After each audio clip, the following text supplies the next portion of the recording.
Hello, my name is Coco. I am 18. I just graduated from high school and I plan to go to college for photojournalism in the fall. I was accepted into a leadership program at my college. It's it was out of like 2,000 people applied for it. Like 1,000 people were under review and like the numbers just kept getting smaller until you ended up with like 43 people in total who got the scholarship. I was one of the lucky few who got it. I have a mentor through the program. There's just so many amazing things through this program. My abuse started at the age of 3 and went all the way until I was 7. I disassociated from most of my abuse, just to my brain's way of protecting myself. When you were 13, you remembered things that happened to you when you were 7 and younger. Yes, because I had faint memories and I had faint feelings, but like after EMDR, I was for sure about everything. EMDR, how I explain it is I held two things that vibrated in my hand. One would go, it'd buzz this one. It's back and forth. I would close my eyes, I'd have headphones on, and I would pick like a scenery, like, oh, mountains or like the beach. And I could see myself, I could see my abuser. I felt more details. I remember seeing placements of couches and pictures that were then confirmed by my mother. We're both survivors of child sexual abuse. Coffee and Cocoa was me and my mom's like mission kind of thing to raise education and awareness about abuse, all kinds of abuse, sexual, physical, just different kinds by reaching out to other advocates and other people who went through abuse and just giving them a platform and just pushing them like further to like get their word out. And um, it's it's been something that's still with me. I still I still want to reach out to people. I still want to like go through things. Which is one thing that led me to journalism is like wanting to tell other people's stories, and Coffee and Cocoa was how I found my passion for that by interviewing people, seeing their stories and like letting them talk and just being there to like I guess help them through it or like to ask them the questions to get them to say something powerful. It's one of my greatest like accomplishments, I say, is Coffee and Cocoa because it set up the rest of my life in such a positive way. Hello, welcome to Coffee and Cocoa. How old are you, Coco? Oh, sorry. I'm fixing her hair. I'm messing with her. I am 13, And how old is your mom? 45. I'm so proud of that. Coffee and Cocoa is a mother-daughter duo that helps encourage people to find their voice. It just kind of came about, this idea of coffee and cocoa and kind of doing what we do today. We didn't really know what the next step was. We just had this basic idea of sharing other people's stories. You want to think I started it, it would be back in the 3rd grade when I came up with like the mission, the goal kind of for Coffee and Cocoa, which is help everyone have like, or my wish was that we could help everyone feel how amazing I felt after counseling. I don't think any other counselor could have gotten me to a point to be strong enough to even like speak about any of this, to even say any of it, to even like let it be known to my mom. Like, I don't think any of this would have happened without her. I remember having a party at the end of the year, like after like I graduated from counseling. And I remember having like a little party. We like played games, we had like food, we had cupcakes and everything. And I remember crying because I would not see her again. And she's like, you can always reach out and everything. And I was very sad that I wouldn't see her like every single Tuesday anymore for an hour. Cause it was like the only friend I had.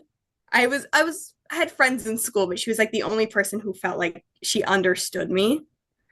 And so it was really sad to end counseling, but it was nice to have that friend for like 3 years to be with me. The thing that's so unique about Coffee and Cocoa is you, Coco, and having someone your age already working on making society better. I think for so many people, we are adults before we speak, before we find our voice. So I think sometimes Coco's just an inspiration because we all wish we could have found our voice at that age. And I think it's the fact that together we talk about a tough subject. This is something that's so hard for parents to talk about. And so I think Coco helps open that door to see that, this kid can handle it. My kid can handle it too. Denise, you have a recovered memory, right? Yes, I do. Did you know when your mother recovered her memories? Did you know about that? All I knew was I just remember she left for a little vacation back to her hometown, and we were just staying home. I remember wanting to go with her. We had a really amazing trip as, my kids and my mom and myself, and was hanging out with the people that I hung out with when I was a child. And that kind of spurred just some amazing things in myself. And then I went back for my class reunion, and on that trip, just hanging out with a couple people that I really trusted. One of them said the name of my perpetrator. And immediately I just was like, the person could tell that there was something wrong with saying that name, but not necessarily what it was. And I could tell an immediate reaction. And that night I went back to my family's house where I was staying, and I just cried out for so long. And so, so the memory, of what happened in that garage came back.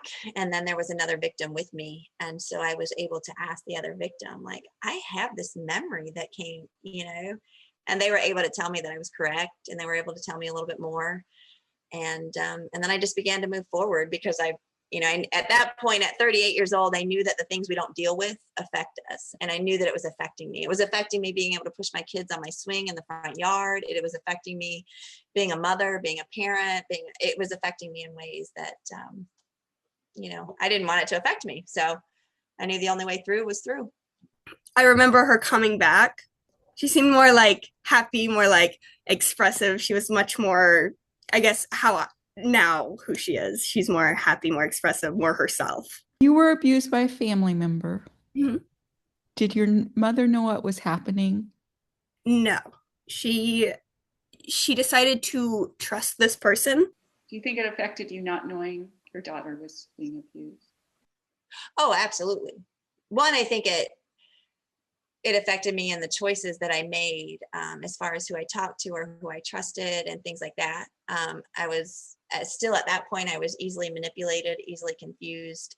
I could fall back into my own ways of coping when I got scared or afraid or something was unknown. So that was one just major thing that really didn't have a direct link to them, but an overall link to my life. So, but I also think that, I just didn't communicate on the same level because I was numb to a lot of things. In order to suppress, you numb emotions, and there's parts of your brain that just kind of have a concrete wall to them, and it affects just being able to communicate. So, like I'm communicating here and my kids are here. And it wasn't until I dealt with the things that had happened to me that it was like we could communicate here. Now, I think we always had a good relationship. I think my kids and we did lots of things. We traveled together and all that, but I don't think I truly heard them or could truly identify the things going on around me. So I think, I definitely think that not knowing,